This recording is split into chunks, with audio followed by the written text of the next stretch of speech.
I still can't believe what I uncovered. It's a secret so dark, so disturbing, that it makes my stomach churn just thinking about it. Imagine dropping your precious child off every day, trusting them with people you believe are caring and professional, only to find out they're hiding something monstrous. Was I wrong for going to the lengths I did to expose them? Tell me, would you have done the same thing if your child was involved? It all started innocently enough, or so I thought. My son Leo was 3 years old, a bright, energetic, and incredibly sweet little boy.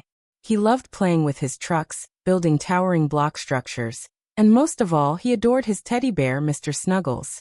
When my husband, Mark, and I decided it was time for Leo to start daycare, we spent weeks researching. We visited several places, spoke to countless parents, and finally, we settled on Happy Hearts Daycare. The name itself sounded reassuring, didn't it? The facility was bright, colorful, and had a fantastic outdoor play area. The staff, particularly the director, Ms. Carroll, seemed incredibly warm and nurturing. She had this kind smile and a gentle demeanor that instantly put us at ease. She spoke passionately about early childhood development, about creating a safe and stimulating environment where children could thrive. Mark and I felt we'd hit the jackpot. This was the perfect place for Leo. For the first few months, everything seemed fine. Leo would come home tired but happy, full of stories about his friends and the games they played. He'd proudly show us his finger paintings and the lopsided clay creations he made. We'd get daily updates through their app. Photos of him playing, napping, and eating. Happy Hearts truly lived up to its name. Or so we believed. But then subtle changes started to creep in. It began slowly, almost imperceptibly at first. Leo, who was usually so excited to go to daycare, started to resist. He'd cling to my leg in the mornings, his little face etched with a sadness I couldn't quite place. He'd cry when I dropped him off, which was unusual for him. I brushed it off, attributing it to a phase, perhaps separation anxiety. All kids go through it, right? Mark agreed, saying it was probably just him getting used to a new routine. Then came the nightmares. Leo, who usually slept soundly through the night, started waking up screaming, his small body trembling. He'd talk in his sleep, murmuring things I couldn't understand, but the tone was always one of fear. When he was awake, he became withdrawn. The bright spark in his eyes seemed to dim. He stopped talking about his daycare friends and instead focused solely on wanting to stay home with me. He even started to regress in some areas. Potty training, which he had mastered months ago, became a struggle again. He'd have accidents frequently, something that rarely happened before. When I tried to ask him what was wrong, he'd just shake his head and clutch Mr. Snuggles tighter. His cheerful disposition was replaced with a quiet apprehension. One evening, I noticed a small bruise on his arm. It was faint, almost imperceptible, but it was there. When I asked him how he got it, he just shrugged. The next week, another bruise, this time on his leg. Again, no explanation. I called Ms. Carroll at Happy Hearts, expressing my concern. She was apologetic, saying it was likely just toddler tumbles. Kids fall all the time, she said, especially active ones like Leo. She reassured me that they were always vigilant, and that safety was their top priority. I wanted to believe her, I really did. But a nagging feeling started to fester in the pit of my stomach. It was a mother's intuition, a primal alarm bell ringing in my head. The final straw came when Leo started flinching. I went to pick him up one afternoon, and as I reached out to hug him, he recoiled, throwing his hands up as if to protect himself. My heart shattered into a million pieces. This wasn't my happy, outgoing Leo. This was a terrified child. That night I spoke to Mark. I told him everything. The changes in Leo's behavior, the bruises, the flinching, the unshakable feeling that something was terribly wrong. Mark, ever the rational one, initially suggested it might be stress, or perhaps another child at daycare was bullying him. But even he couldn't deny the drastic change in our son. We needed answers, and we needed them fast. The problem was, how do you get answers when a 3-year-old can't articulate what's happening? And the adults in charge are seemingly trustworthy? We considered pulling him out, but that wouldn't solve anything. We needed to know what was going on, not just for Leo, but for all the other children at Happy Hearts. That's when Mark, with a grim determination, suggested something drastic. Hidden cameras. It felt wrong, a violation of trust, but what choice did we have? We were desperate. After much discussion, we decided to get a small, inconspicuous nanny cam. It looked like a regular USB charger, something that wouldn't raise any suspicion. We planned to place it subtly in Leo's backpack, facing outwards, hoping to capture whatever was happening during his time at daycare. The next morning, my hands trembled as I packed Leo's backpack. I carefully tucked the tiny camera inside a side pocket, making sure it had a clear view of the general area. My heart was pounding, a mixture of fear and a desperate hope for answers. I kissed Leo goodbye, trying to keep my expression neutral. Even as a storm raged inside me, the day was agonizingly long.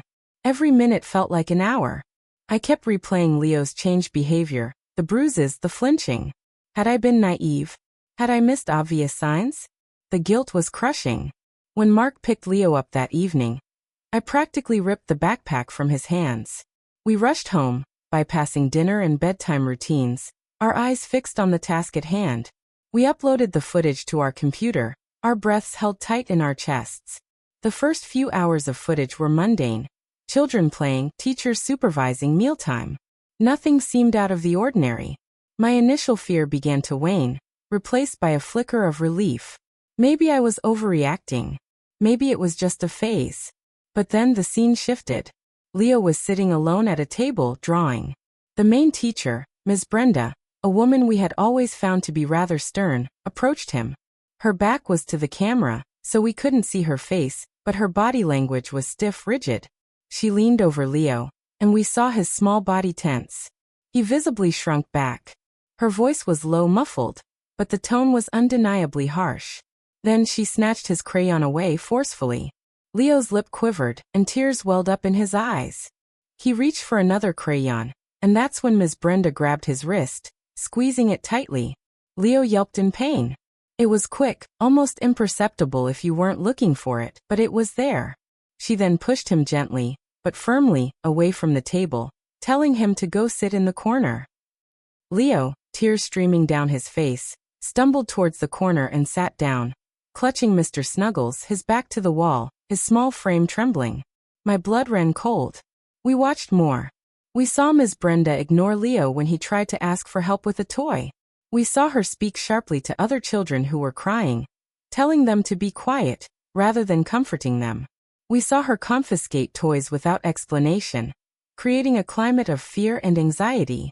But it wasn't just Ms. Brenda. Another teacher, Mr. David, seemed to actively mock children when they made mistakes. He'd laugh at them, making other children giggle along. We saw him deliberately withhold snacks from certain children as a form of punishment. So that's the situation I was in, and I had to make a choice. Before I tell you what happened next, I want you to pause and comment below what you would have done in my shoes. Would you have confronted them directly? Gone to the authorities? What would your next step have been? Mark and I watched the footage again and again, our hearts heavy with a mixture of rage, guilt, and profound sadness. My sweet, happy boy had been subjected to this. The bruises, the fear, the regression. It all made horrifying sense now. This wasn't just toddler tumbles.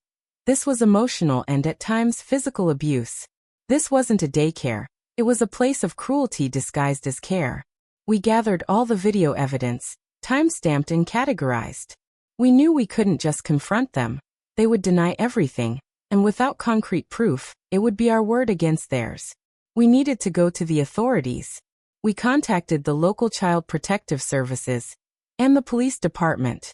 We explained everything, our voices shaking with emotion, and presented the irrefutable evidence. The investigators were shocked. They immediately launched a full-scale investigation. The next day, under the guise of an inspection, they arrived at Happy Hearts Daycare. They pulled the director, Ms. Carroll, aside and presented her with the footage. Her kind smile vanished, replaced by a look of utter horror and disbelief. She vehemently denied any knowledge of the abuse, claiming she trusted her staff completely. But the evidence was overwhelming. Ms. Brenda and Mr. David were immediately questioned. They initially tried to deny, to explain away their actions as discipline or firm guidance. But when confronted with the clear video evidence, their stories crumbled. Other parents were notified. and the news spread like wildfire through our community. Many parents came forward with their own suspicions, anecdotes about their children's changed behavior, similar bruises, or unexplained fear. It turned out we weren't the only ones who had noticed something was amiss, but we were the first to have proof. The fallout was immense. Ms. Brenda and Mr. David were arrested and charged with child abuse. Ms. Carol, though not directly involved in the abuse, was held responsible for the negligence and lack of oversight. Happy Hearts Daycare was shut down indefinitely, its colorful facade now a symbol of betrayal and hidden darkness. The story made local headlines, a stark reminder that even in places we trust most, vigilance is always necessary. For Leo, the road to recovery was long. We immediately pulled him out of daycare and enrolled him in therapy. With patience, love, and professional help, he slowly started to heal. The nightmares became less frequent, the fear began to subside, and the bright spark in his eyes gradually returned. He still clutches Mr. Snuggles, but now it's for comfort, not protection. Looking back, I don't regret a single thing. What we did was necessary. It was terrifying, and it broke my heart to see what my son had endured, but exposing that secret saved not only Leo but countless other children from further harm. It served as a painful lesson that sometimes, you have to trust your gut, even when everyone else tells you you're overreacting. As parents, our most important job is to protect our children, and sometimes, that means taking drastic measures. If you've ever had a similar experience, or if this story resonated with you, please like this video, subscribe for more stories like this, and share your final thoughts on this whole mess in the comments section below. I want to hear what you think. I'll see you all in the next story.